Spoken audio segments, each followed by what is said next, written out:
Welcome. This is the Fly Fishing Journeys podcast with host Rob Giannino, where we have great conversation with really awesome experts from within the fly fishing community. You see, the fly fishing lifestyle is a journey, and we're glad you're on this journey with us. Check out flyfishingjourneys.com for more podcasts, and please subscribe on your favorite podcast player. Here's your host, Rob Giannino. All right, guys, welcome to the next episode of the Fly Fishing Journeys podcast. I'm your host, Rob Giannino, and how could I be more excited to have my new friends, both Joel Moxey and Earnestine Moxey, all the way from the Bahamas, here on the podcast for you guys. Thanks for being on our podcast.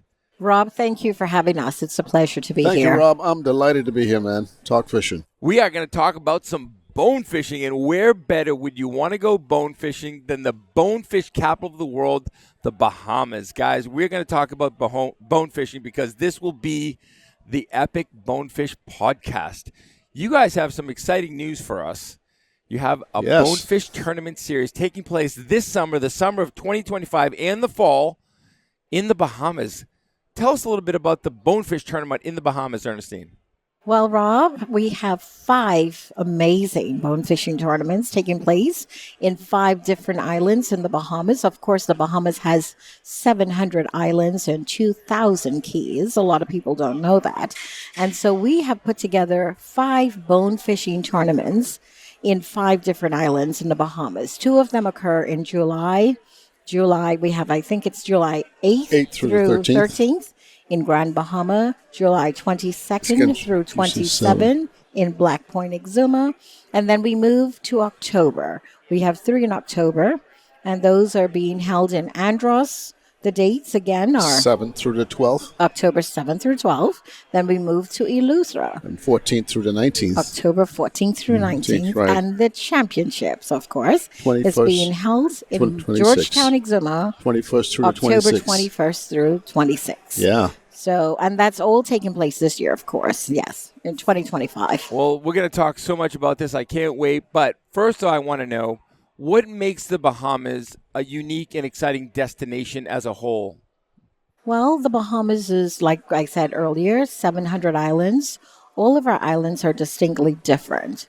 We have 16 major islands in the Bahamas, and we are known for our pristine waters, are the best bone fishing in the world, really. It's the bone fishing capital of the world. Right. But we have a dynamic culture and the most hospitable, friendliest people on earth. Yes. And to top it off, Rob, as Earnestine says, we have a premier destination, a legacy of bone fishing. 100,000 square miles of flats. We were fishing as a destination for bonefish since the late 20s. Wow. But a lot of our islands now is just becoming discovered. And Earnestine and my job is to help the international fishing community or fly fishing community discover those destinations. So exciting fishing, hermit fishing, tarpon fishing in addition to the bone fishing, and other flat species like snappers and, barracudas, jacks. We got so much for any angler who wants to explore a variety of fishing on the flats. I mean, from sunup to sundown, you can have the most fantastic fishing in a warm water destination, in the Bahamas, all sight. Joel, you were a guide. For how many years were you a guide? 20 plus years. I guided almost 300 days a year on the flats for about 20 years. So that took a lot of guts. But great experience, great knowledge. You learn something every time you went out because our flats are so dynamic. You learn something every time you go. Every time you go, you learn something new. I want to talk to you just as we get into this podcast, Joel, about how you can go ahead and set yourself up to have the perfect setup: rod, reel, line, tippet, leader, the whole 9, flies. We're going to get into all this stuff with you because this will be the premier bone fishing podcast. So I'm going to need to draw some stuff out of you on that. Gotcha. Before we get that, I want to talk a little bit about the islands here, Earnestine. So many beautiful islands. You talk about 600 islands and then 16 major islands of the Bahamas. You hear words like Andros, Abaco, Akland, where I am going to Exuma. Oh, yeah. Yes, you are. Yeah. Yes, you are. And correction, Rob, not 600 islands, 700 100 islands. Well, we don't want to forget the other 100. Don't forget. And 2,000 keys along with that. So, yeah. And again, they're all dynamic. And I'm happy that you mentioned the various islands. Most persons know Nassau, which is the capital of the Bahamas, and Grand Bahama, which is regarded as our second city due to the second highest population. But the Bahamas is more than that. We refer to the other 14 major islands as our out islands. And affectionately to us, it's called our family islands. And these are the pristine, unspoiled islands in the Bahamas, authentic hospitality and culture that you would find in these islands. It's, so to speak, the off the beaten path for a lot of anglers and vacationers. And it's definitely, those are the low-keyed islands with many, many natural resources, rich in natural resources in terms of our waters and, of course, our culture and activities that are in those islands. Yes. Okay, guys, we're talking the Bahamas. We're talking bone fishing. We're going to have an incredible setup here. Joel's going to walk us through how you set up your rod, reel, line, leader, tippet, and flies. And we're going to come back with Joel and Earnestine. We're going to talk about the out islands. What makes each island unique and different? If you want to know about the Bahamas, you're at the right spot. We're talking Bahamas. We're talking bone fishing, the Bonefish Series, Summer Tournament Series. It's going to be epic. It's going to be amazing. But I want to go through, while we have the team here from the Bahamas, we want to go through the outer islands. We want to hear about what makes each island unique and different. One island I hear a lot about, Earnestine, is the Abacos. Can you talk a little bit about the Abacos and tell our viewers and our listeners what makes the Abaco such a unique destination? So for the bone fishing tournament, we're not having a bone fishing tournament in Abaco per se.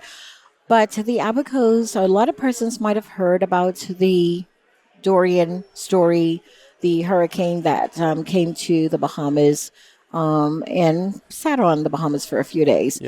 Abaco and Grand Bahama are those two islands that were impacted by Hurricane Dorian in 2019.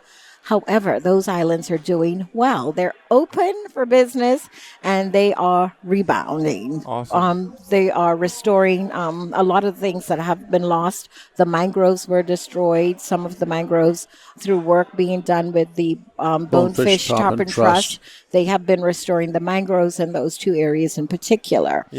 But the Abacos are known for, it's the boating or the yachting capital of the Bahamas. We do have a lot of second home owners that reside in Abaco, and a lot of them actually have helped in rebuilding Abaco since Dorian happened. But Abaco is very, very unspoiled, very picturesque, and of course it's one of the higher populated area for the Bahamas as well. The next one, I want to stay with Earnestine because I have the next. I'm saving the next one for you, Joel, because I know you have some special relationship with the next one. But before we get to Andros, I want to talk about Aklands. So Aklands is located in the southern tip of the Bahamas. It is known, again, very, very rustic, off the beaten path.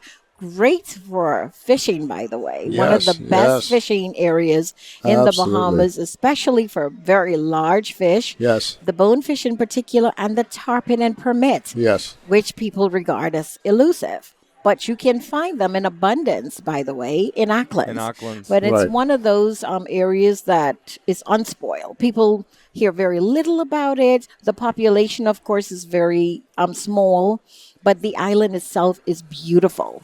So, again, if you're into great fishing and you want something that's laid back, casual, relaxing, great beaches, Aklands is the place for that. Well, the next place, I think, Joe, you might know a little bit about, since you were born and raised in Andros. And if you call the Bahamas the bonefish capital of the world, some people say Andros is the bonefish capital of the world. Tell us about the beautiful island of Andros. So the Bahamas is the bonefish capital of the world, and Andros is the bonefish capital of the Bahamas, I guess. I like that, Joe. I like that. But Andros has so much resource, Rob, because it has the largest concentration of mangroves, and that's unique. As you know, the mangroves are the center for juvenile marine life, so we have a large population of bonefish from small to large. I think we have some of the largest bonefishing bonefish in the Bahamas on Andros Island. We have 3 bites, passage of water, that they go from the east coast to the west coast. And because of that, you have in the bites of the Bahamas some of the best bone fishing in the world. And then, of course, on the west coast of Andros, you have some of the finest bone fishing on the west coast of Andros. Really unspoilt beauty, as Earnestine referred to, like some of the islands. Unspoilt, pristine areas. The west coast of Andros is unpopulated. So you have flocks of flamingos in certain areas, large flats of bonefish, thousands of fish. And then you get in certain areas where you are just going to see double-digit fish. Unbelievable. Permits, tarpon. The tarpon fishing on Andros is perhaps maybe the best in the Bahamas. In terms of permit, we don't compete with Crooked Island and Akland, but the resource is large. I mean, thousands and thousands of fish. Yeah. So Andros is the end of it all in terms of bone fishing, because of the volume of fish in the area. The resource is just huge, you know? Well, I can speak to that. I was with Cheryl at Swains Cay, had an absolutely beautiful time, went out with a few of her guides, including Marvin Miller, who had me in stitches the whole time. He has his own little bonefish bop, he calls it. Have you heard the bonefish bop? We're doing the bonefish bop. It's good to the last drop. I'm not going to do Marvin's shtick here, but it was pretty awesome. But sorry, I can't do that, Rob. No, I cannot. You're not going to do it? I can't do it. Can't do it. I don't know how to do it, but Marvin is a character. He is a character. Yeah. And he would park us up on a point at the beach, and he put the boat there. And just after school would just come to you. Instead of, we'd pole around, and we were poling around and doing. You were ambushing fish. We were hunting fish, but he knew at the perfect time, on the perfect tide, the perfect wind, with the perfect sun. Yeah, we call it ambushing. Yeah, ambushing. You put that nose right into the beach, right, and the fish come to you. Right. You just come to and you pick them off. You pick what you want. The big fish on the outside or in the back, you try to strip off the little ones and then cast to the big boys. Yeah. And not that it's going to happen. You can get a big, because the little guys always jump on the fly. But well, I can tell you what, he's serious. Because if I missed a fish out of a school, he'd give me a bad time. He would not let me. He says, listen, you're in my boat. We catch a fish out of every school. Don't ruin my record. That sounds like Marvin. That sounds like Marvin, right? Yeah. Tell me about the Berry Islands, Earnestine. So one of the things Joel didn't mention about Andros. So Andros I agree with him. Andros has really great fishing, but Andros also is home to the world's third largest barrier reef in the world. Right. And also they have many blue holes, which are natural wonders. Mm-hmm. They are known for their stunning blue holes, and also their bird watching and a lot of other stuff. Great for diving. Excellent for diving. Yes, excellent for diving. Yep. So with regards to the Berry Islands, so the Berry Islands are the islands. We'd like to say that we're very close to America. Okay, we are, in particular, we're very close to Florida. We're actually 50 miles off the coast of Florida, and those nearest islands are the Biminis and the Berry Islands. Mm-hmm. So those islands, Bimini is one of the birthplace for bone fishing in the Bahamas. That's correct. Mm-hmm. And we have a number of bone fishing legends that actually came from the Bimini area. Most recently, who died is Ansel Saunders. He has a record in fly fishing. So our condolences again to his family. Yeah. But a lot of persons, and Americans in particular, may know the late Martin Luther King. Sure. And Martin Luther King, it is said that he wrote his sermon in Andros with Ansel Saunders. Yeah. And Ansel Saunders was one of the persons who took him out on a regular basis. Yes. Yeah. And again, to Bimini, very unspoiled, very small island. And because of the close proximity that Bimini has with Florida, some writers went there when we did our research and all of that. Writers went there. They took their groups there, to escape. As early as the 1920s. 1920s. Yeah. And this is where they spend their time. They spend their time bone fishing. So amazing. Yes, and in terms of the proximity, it's very small community. It's one of our smallest islands, actually. But again, a very rich population for second home owners. And of course, the world famous resorts at Bimini is located there. That's right. Joel, tell me a little bit about the island of Eleuthera. Yeah, and Eleuthera is a picturesque island. It's narrow in width. Yeah. In some places, you can see both coasts. The Glass Window Bridge, you have probably a 10,000-mile drop-off into the Atlantic Ocean. And then on the west side of the Bahama Bank, you have maybe about 3-4 feet of flats. That's a huge phenomenon. But Eleuthera is a very thin but long island. On the north end, you have Harbor Island, which is sort of a playground for the rich and famous on Harbor Island. And then you have a unique fishing community to the west of Harbor Island is Spanish Wells. And so that makes a unique destination in that area. High yachting community and then commercial fishing from the native Spanish Well population. But there are lots of guides who fish in that area. Actually, Dick Brown, when he wrote Fly Fishing for Bone Fishing, that's where he was based. He was there with Joe Clear, famous guide. Joe has gone on, but he's have some kids who, a few sons who are still guiding. One of them is Vincent Clear, still guide out of the Harbor Island area. In central Eleuthera, again, Governor's Harbor area, Savannah Sound, lots of second home, incredible homes that were built there. Yeah. And they make fine accommodations from low price points to very high price points. The real estate development there in terms of second home ownership is fantastic. One of the greatest areas in terms of beaches on the north coast of Eleuthera, some of the finest beaches. And then you have the famous community of Windermere Island, has been established for a long time. One Trip, the original owner of Pan Am, had a home there. Okay. And Pan Am used to fly direct into Eleuthera in the 70s. Of course, he had a home there, so I need to get to my place. Can you imagine flying Pan Am into one of the islands of the Bahamas in the 70s? Yeah, that was unique. But Eleuthera is a unique island. Great, have some cliffs. You know, it would kind of remind you a little bit of, you can get to some areas where you have these huge cliffs overlooking the coastline. Yeah. Then you could get drops down to beautiful beach coves, some of the most picturesque sites. And then you have great restaurants. You know, you can go out for a great dinner. Sure. It's a unique island, very picturesque, beautiful. Pastures to the west of Governor's Harbor going into North Eleuthera. Used to be some large farms there. You can still find some of the silos there where they kept the feed for the cattle. Biggest thing is the pineapples. I know they have one of the sweetest pineapples in the world in Eleuthera. Very nice. They call it the sugar loaf. The sugar loaf pineapple. Yeah, and my understanding is that some of those stalks were exported to Hawaii by Del Monte family. Very nice. Yeah. But Eleuthera has great fishing, great flats, an opportunity for families who wants to fish and enjoy the environment. Thank you, Joel. Yeah. The next one I'm excited to talk about here, someplace I might be coming to, Exuma. Ernestine, tell us about Exuma and how Exuma fits in with the Bonefish Tournament. So Exuma, my favorite place. Okay, so you talked to Joel about Andros, and I happen to think, and the famous astronaut Scott Kelly agrees, but I happen to think that Exuma is the most beautiful islands in the Bahamas. The entire Bahamas is, of course, beautiful. Maybe I'm prejudiced. I'm from Exuma, but yes.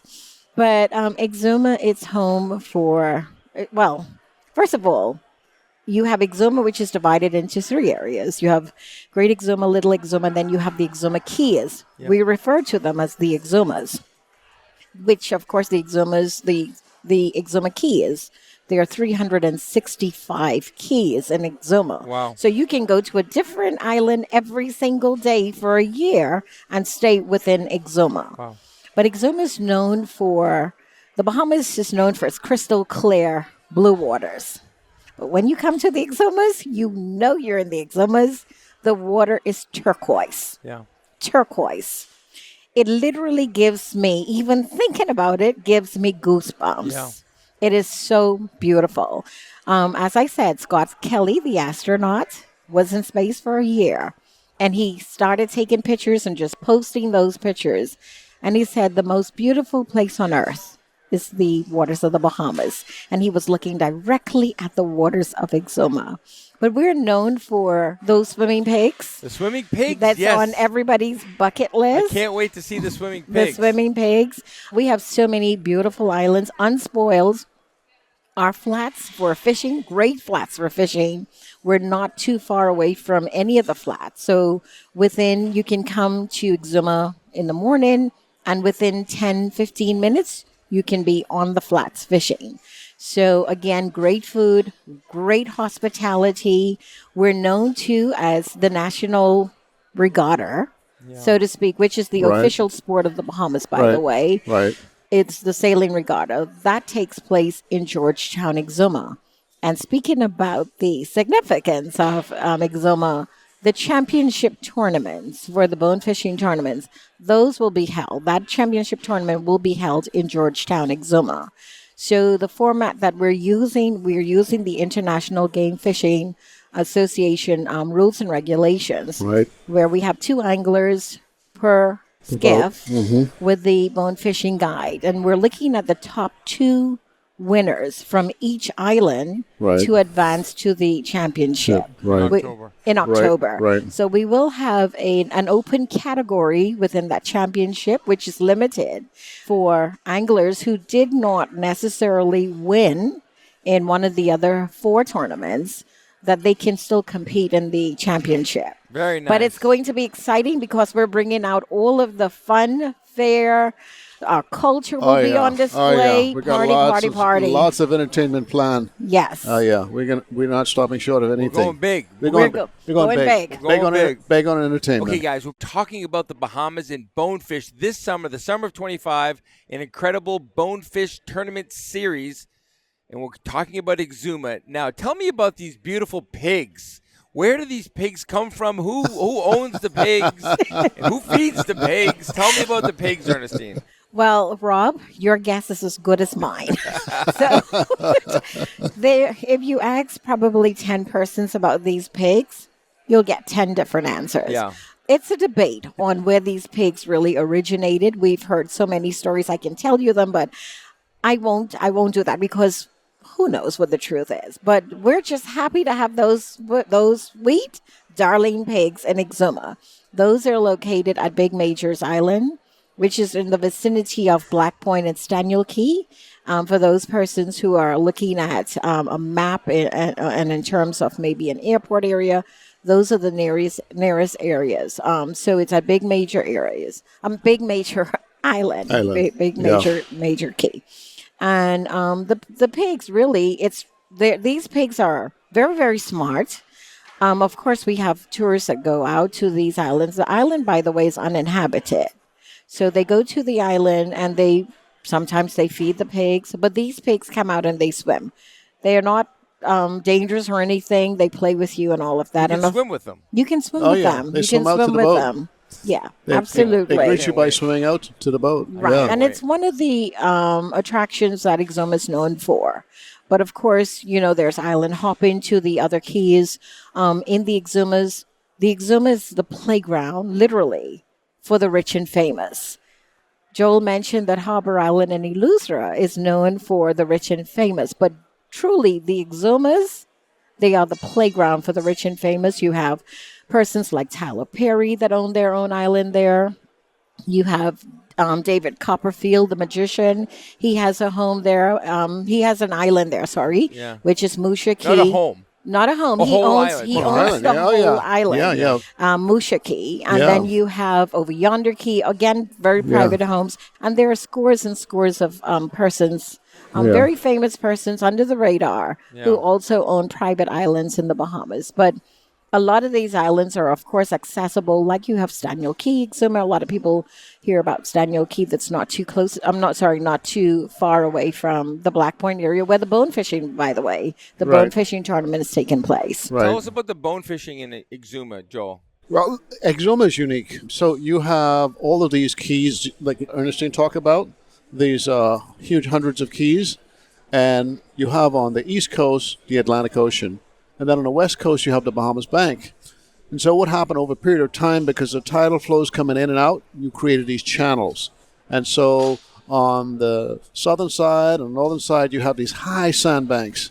And when the tide fall off, they're exposed.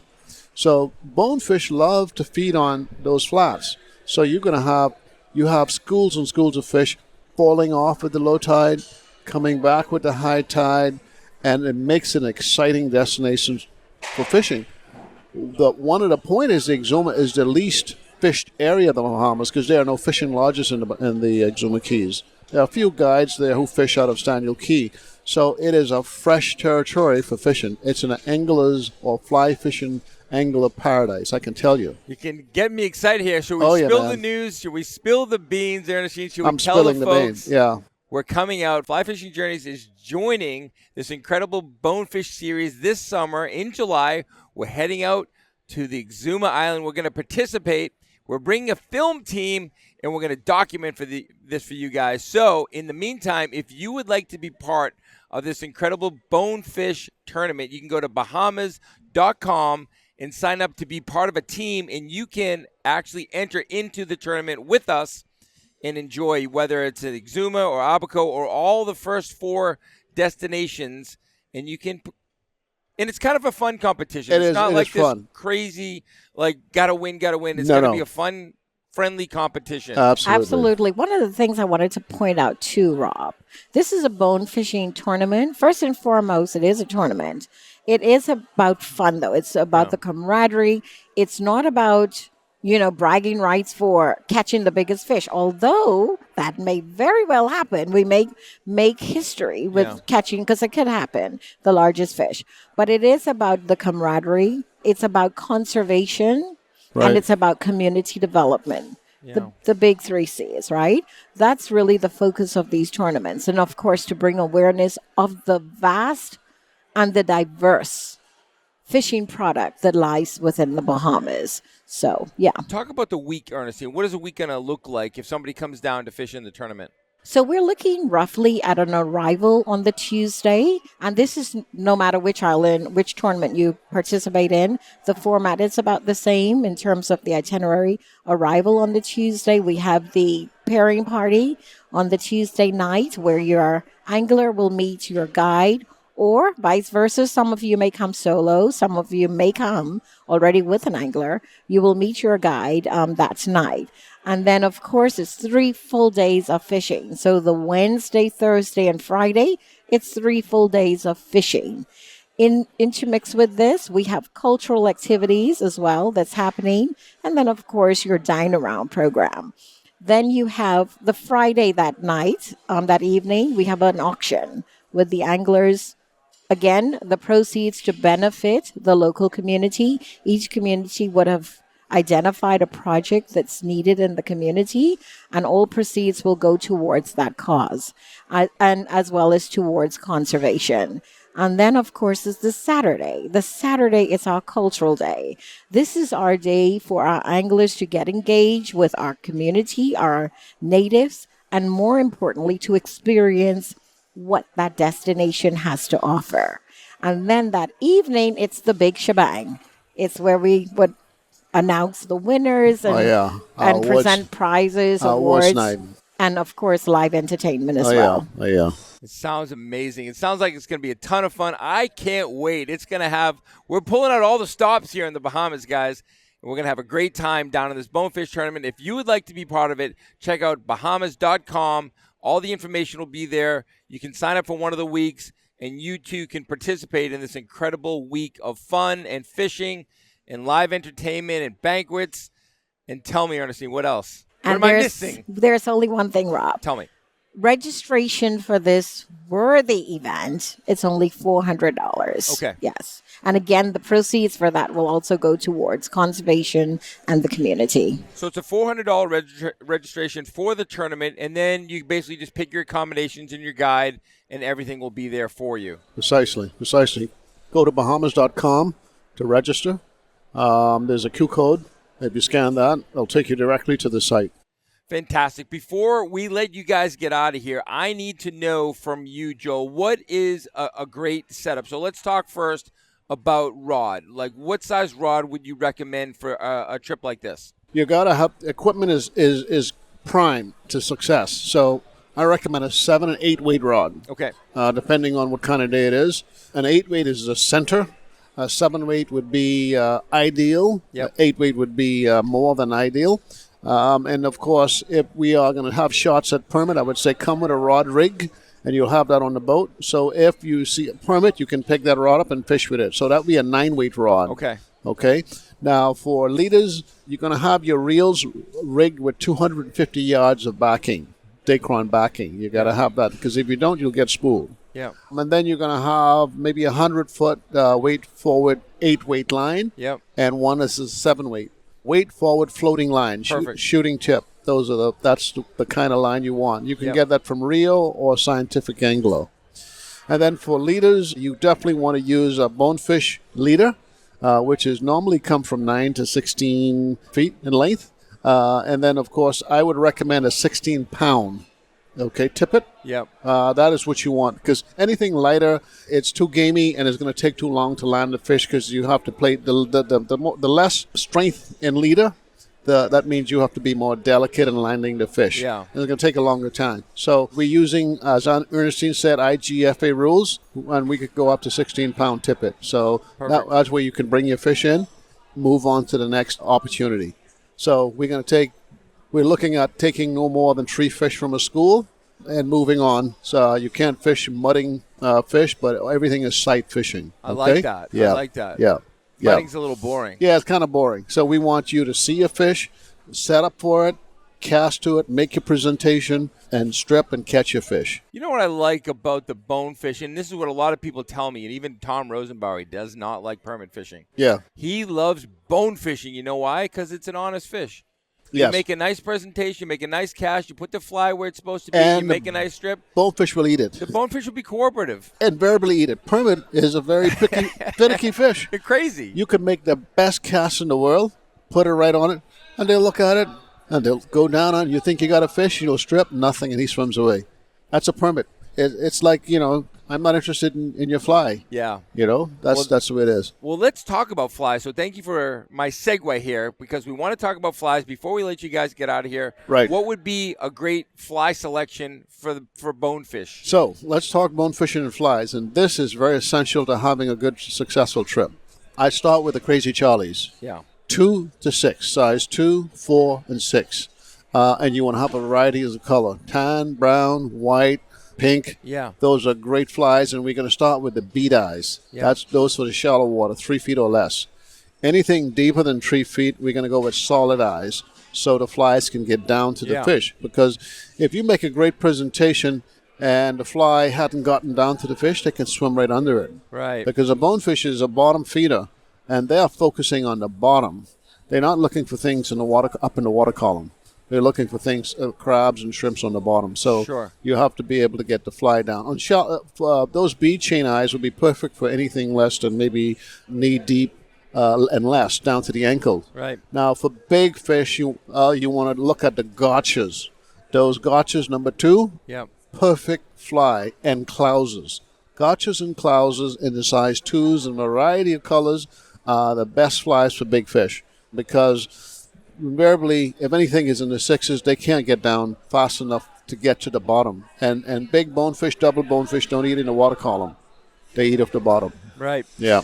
So one thing we hear about Bahamas, well, first of all, Bahamas bonefish are bigger than your average bonefish. And Absolutely. then they tend to like a bigger fly. A bigger fly. Than your average bonefish fly. In fact, a big bonefish will probably swim by a number 2 fly, because they're not interested in it. They want a big meal. Yeah, they want a big meal. Yeah. Big boys. They want to crush something big. Well, this has been an absolute blast. We cannot wait for July to get here. I'm not trying to rush the year away, but I can't tell you how excited I am to get down there with you guys, fish in the tournament. We're going to make an incredible documentary, and we're going to bring all this information to you guys. So what I have found out as of recently, and you guys may know, when I was down with Cheryl at Swain's Cave, what's right next to Mangrove Cave, is Moxytown. Right. Well, you know how I like to be half famous Moxey town. I'm half American. Yeah. I'm half Italian, right? Yeah. Because I'm Italian, 100% Italian. But I live Yeah. in America, so everywhere I go, I like to be 50%. Right. So when I go to Iceland, 50% Icelandic. When I go to Argentina, Patagonia, Yeah. 50% Gaucho. Gotcha.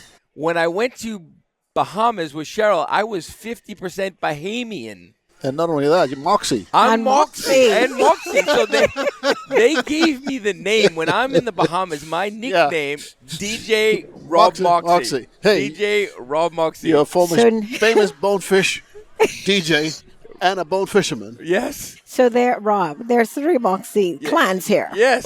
We have the Italian, The Italian Moxey. the Italian Moxey, The Exuma who Moxey. is from America. And then you have the Ragged Island, Moxey. Exuma Moxey, Earnestine Moxey. which is Earnestine Moxey, and then you have Joel, the other Andros. Moxey, who is from Andros. So, The famous Andros so Moxey. isn't that amazing? Yeah. We are now officially Moxey Moxey Cube. Cube. Moxey Cube right there, guys. Unbelievable. You can All right. see why the Bahamas is such a special place. Every island you go to has their own Bahamian culture, their own Bahamian people. They're always so welcoming. When I was down in Andros, I felt like I was family there for a week. When you're in the Bahamas, you feel like family. The incredible Bahamian food, the incredible Bahamian culture, and most importantly, the incredible Bahamian people. Because wherever we go with Fly Fishing Journeys, we always say people are more important than fish. Absolutely. And we agree. People And- are more important than fish. Absolutely. And we are known to be the most friendly people Yeah. on Earth, in the world. And we always say, too, of course, it's better in the In the Bahamas. Bahamas. But the fish aren't bad in the Bahamas.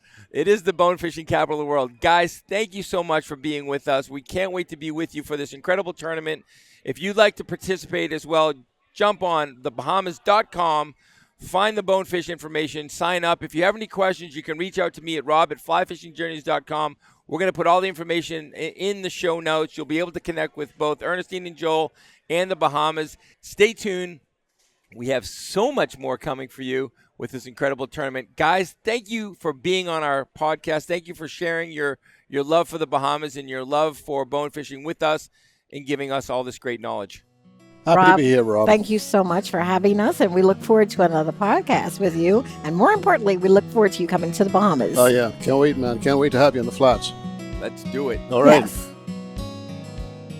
You've been listening to Fly Fishing Journeys with your host, Rob Giannino. To be notified of new episodes, subscribe on iTunes, Spotify, Stitcher, or Google Podcasts. You can follow us on YouTube, Facebook, and Instagram. For past episodes, check out flyfishingjourneys.com. Fly fishing is a journey, and we're glad you're on this journey with us.